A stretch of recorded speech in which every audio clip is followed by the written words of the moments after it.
matagutlo, matagadlaw. Adunay mga panghitabo didto sa kauluhan. Panghitabo sa gawas sa atong nasod ug adunay mga panghitabo dinhi sa atong dapit. Mga panghitabo nga mao'y makapaikag sa katawhan nga mabinantayon sa lakat ug dagan sa panahon karon. Itanyag ning istasyon DXSR ang 7 o'clock Breakfast News.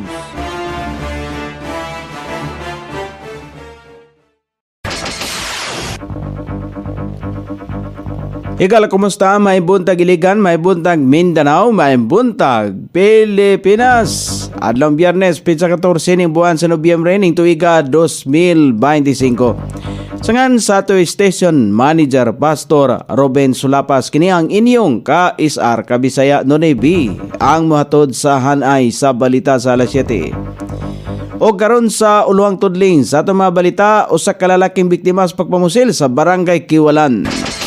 Driver dakpan sa paghupot o ginadiling droga.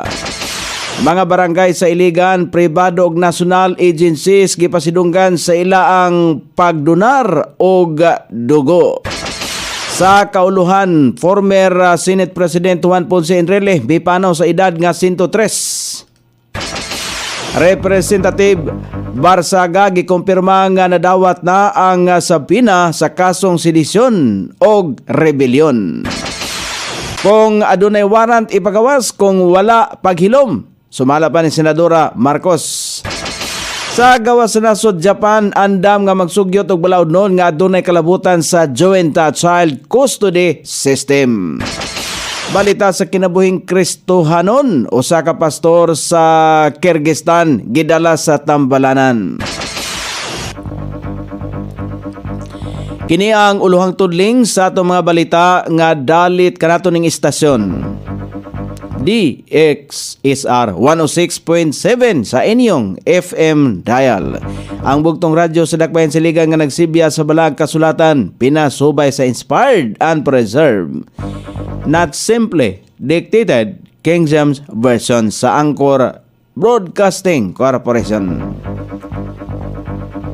O karon sa kompleto nga detalye, nagpadayon karon nga nagpaalim sa balay tambalanan ng usa ka lalaki human kini gipusil sa wala mailang mga suspek sa niaging gabi sa Purok 13, Barangay Kiwalan, sakop ning Dakbayan Siligan. Ang biktima giila sa kapulisan nga si Terence Lucia, 48 anyos, residente sa Purok Jasmine, Barangay Akmak, Iligan City. Base sa inisyal nga investigasyon sa Police Station 3, nahitabo ang pagpamusil alas 7:15 sa gabi samtang na ang biktima sa usa ka tindahan sa nasong lugar. Sumala pa sa mga testigo, upat ka mga armadong mga tao nga nagsulob og itom nga jacket o nakamas ang kalit nga miabot sakay sa duha ka motorcycle og kalit lamang nilang gipusil ang biktima og dayon misibat palayo sa nahitabuan. Nakaangkon og samad sa naong agi sa pinusilan ang biktima og gilayon kining dala sa tambalanan. Ana sa kritikal nga kondisyon samtang gitambalan sa usa ka ospital ang maong biktima. Sa gihimong ocular inspection na recover sa mga investigador ang duha ka empty shell sa gituang kalibre 45 nga pistola, usa ka misfired cartridge. Gisusi pa karon sa kapulisan ang mga posibleng nga motibo sa krimen. Lakip na ang personal nga panagbangi o posibleng koneksyon sa trabaho sa biktima. Gisubay usab nila ang mga kuha sa CCTV sa palibot sa lugar aron maila ang mga malapason sa balaod. Nagpahimangno ang kapulisan sa mga residente sa maong dapit nga magpabilin nga alerto og dayon ipahibalo sa mga otoridad kung adunay makita o madungog nga mga kadudahang kalihukan. Padayon ang investigasyon sa kapulisan sa pag-ila sa pagdakop sa responsable sa naasoyng pagpamusil.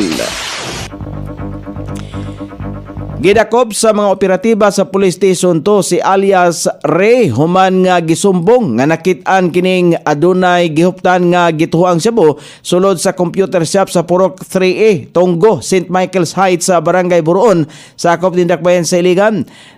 Sa nakalabayng gabi, nakuha gikan kaniya ang usa ka pakete nga gituhang Cebu na sayran nga nasikop na siya kaniadto tungod gihapon sa ginadiling droga. Temporaryong gawas nun siya tungod kay under provision kini sa korte. Ang suspect usa ka driver o kasamtangan nga siyang gidetiner sa Police Station 2. Gipasidunggan sa City Health Office ang mga barangay o ahinsya sa gobyerno o mga pribadong organisasyon nga aktibong misuporta sa programa sa voluntaryong pagdonar og dugo sa Iligan. Kini gipahigayon atol sa Voluntary Blood Service Program Recognition Ceremony ni atong Nobyembre 12 giila ang kontribusyon og suporta sa mga programa o inisyatiba sa City Health Office sa Barangay Villaverde, Del Carmen, Kabaksanan, Bonbonon, Akmak, Santa Filomena, Dalipuga, Aper Hinaplanon, Dalipuga Extension, Suarez sa Tipanoy, Mahayahay, Abono, Maria Cristina, Tambakan, Dikilaan, Buroon ug Bagong Silang. Gipasidunggan usab ang DPWH sa District Engineering Office, MSU IIT ug National Power Corporation, City Mayor's Office sa Gregorio Tillots Memorial Hospital ug Iligan City Jail BGMP. Sa NGO ug private category girekognisar ang Adventist Medical Center, members sa Church of God International, Professional Criminologists Association, Maria Cristina Eagles Club o Iligan City Dental Society. Lakip usab sa mga non-NGO kon non-LGO category, midawat usab og tropeo ang 10th Regional Community Defense Group og Philippine Army og laing 17 pa ka mga pribadong ahinsya sama sa Mamsar Industrial Corporation, SMC, Mabuhay Vinyl Corporation, Jollibee, Iligan City, Dr. Oy Hospital Incorporated, Republic Cement, Philippine Pharmacists Association, Iligan Light and Power Incorporated, St. Peter's College, Palawan Punjab, Servants of Jesus Nazarene Diocese of Iligan, Toyota Iligan City, Holcim Philippines, Mapalad Energy Generating Corporation, Philippine Association of Medical Technologies Incorporated ug Eagles Club. Kini usa ka timaan sa pagpasalamat o pag-ila sa tanang sektor nga nagtinabangay aron na mapalapdan pa ang kampanya sa pagluwas o kinabuhi pinaagi sa voluntaryong pagdonar og dugo. O karon sa balita sa kauluhan, mipanaw kagahapon adlaw si kanhi Senate President Juan Ponce Enrile sa edad nga 103. Isa siya sa pinakadugay nga nagsilbi sa gobyerno sa Pilipinas nga adunay kapin 7 ka dekada sa karera sa serbisyo publiko. Si Enrile ang giila isip usa ka prominenteng legal o political figure nga nahimong kabahin sa mga makasaysayanong yugto sa nasod. Gikan sa marsyalo niadto nga panahon ni kanhi Presidente Ferdinand Marcos Sr.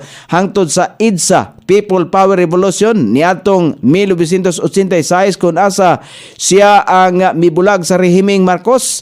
Nagsilbi siya isip kalihim sa hustisya, kalihim sa National Defense o pipila ka higayon nga senador. Niadtong 2008 napili siya isip Senate President o nanilbihan hangtod sa 2013. Luyo sa iyang edad, nagpabilin siyang aktibo sa politika o katapusang nanilbihan isip Chief Presidential Legal Counsel sa Administrasyong Bongbong Marcos. Sa iyang pagpanaw, nahuman ang iyang mabulokon o kontrobersyal nga kabanata sa kasaysayan sa politika sa Pilipinas. Gilauman nga magpagawas og opisyal nga pamahayag gikan sa iyang pamilya o kagamhanan sa mosunod nga mga oras.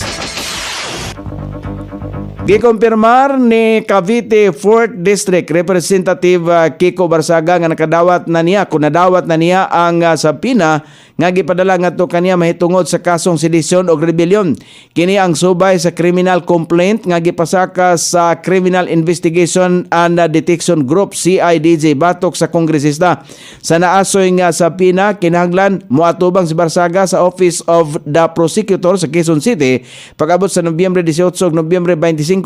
Nakalatid usab sa sapina nga walay postponement nga ihatag. Gawas lang kung adunay exceptionally meritorious nga maoy mamahimong hinungdan.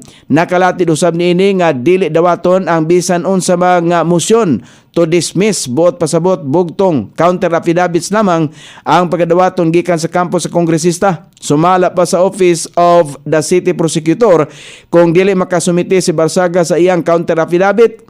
Nangahulugan kining gitalikdanan ini ang iya ang katungod nga magpresentar sa iyang ebidensya aron na kwestiyonon ang mga aligasyon batok ngadto kaniya.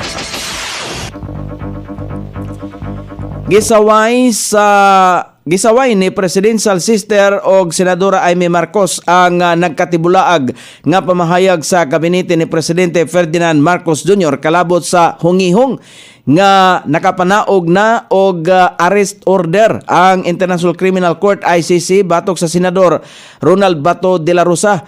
Miingon si Senadora Marcos nga managlahing bersyon ang iya ang nadunggan sa balita og nagpakita lang kini sa pagpanghulga sa institusyon sa Senado kung asa kabahin si de la Rosa. Kini ang rason nga giawhag sa Senadora ang mga sakop ni Presidente Marcos nga ipagawas ang warrant kung anaaman og maghilom na lang kung wala diha. Dugang panini nga gisaway usab sa Senadora ang kalit nga pagsawsaw sa DOJ human niyang namatikdan nga aduna nay namugna nga proseso sa pagsurrender kang de la Rosa sa langyaw nga korte bisan wala pa kumpirmasyon sa pagsikop sa senador sa langyaw nga korte. Gipahinumduman ni Senadora Marcos si DOJ Secretary Frederick Vida nga mismo sa baba ni Presidente Marcos nga walay jurisdiksyon ang ICC sa Pilipinas. Namugos ang senadora nga adunay sagol pamulitika o klaro nga walay due process kung tinuod man ang report nga gipangandaman na sa gobyerno ang paghatod kaniya sa dahig. Gumikan ini gimipasidaan ang senadora sa DOJ o sa Office of the Ombudsman nga kung mahisamang pagsikop ang kang de la Rosa kang kanhi Presidente Rodrigo Duterte nga walay warrant, dili kini magpanuko sa pagpasaka og kaso batok sa mga taong nagpaluyo sa extradite sa senador padulong sa ICC. O karon sa balita sa gawas sa nasod, giaprobahan sa nasod sa Japan ang sugyot nga ilisdan ang civil code pabor sa pagdungog og joint child custody system alang sa mga magtiayon nga nagdivorce o nagbulag.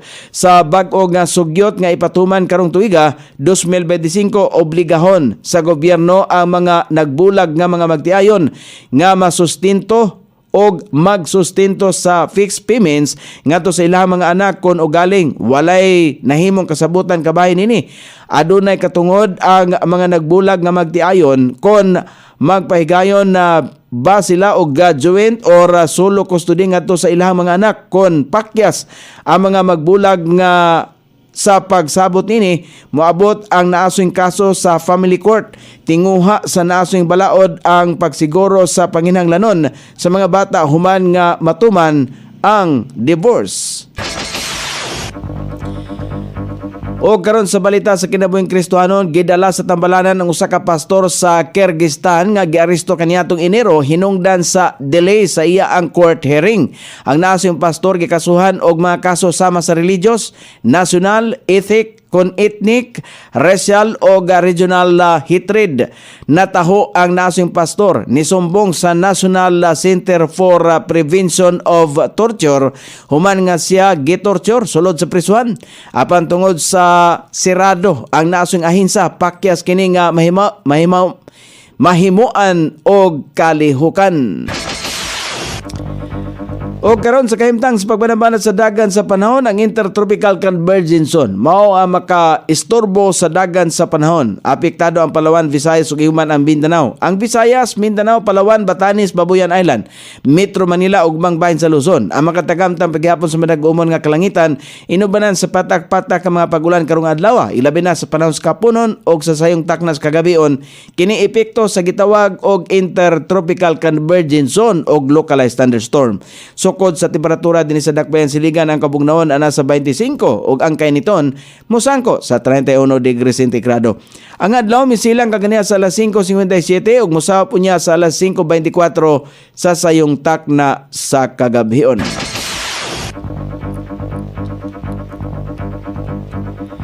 Inyong nabati ang kinatibuk ang hanay sa balita sa alas 7 nga dalit kanato ning istasyon. XSR 106.7 sa inyong FM dial. Ang bugtong radyo sa dakbayan siligan nga nagsibya sa balaang kasulatan pinasubay sa inspired and preserved, not simply dictated King James Version. Sa Anchor, Broadcasting Corporation.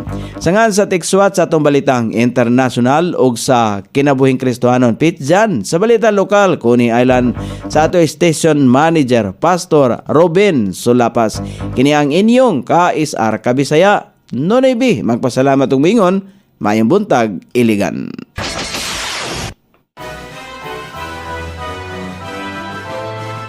Inyong nabati ang 7 o'clock breakfast news hangtod na usab og mga adlaw sa samang takna o sa samang istasyon. Daghang salamat sa iyong pagpaminaw ug maayong buntag.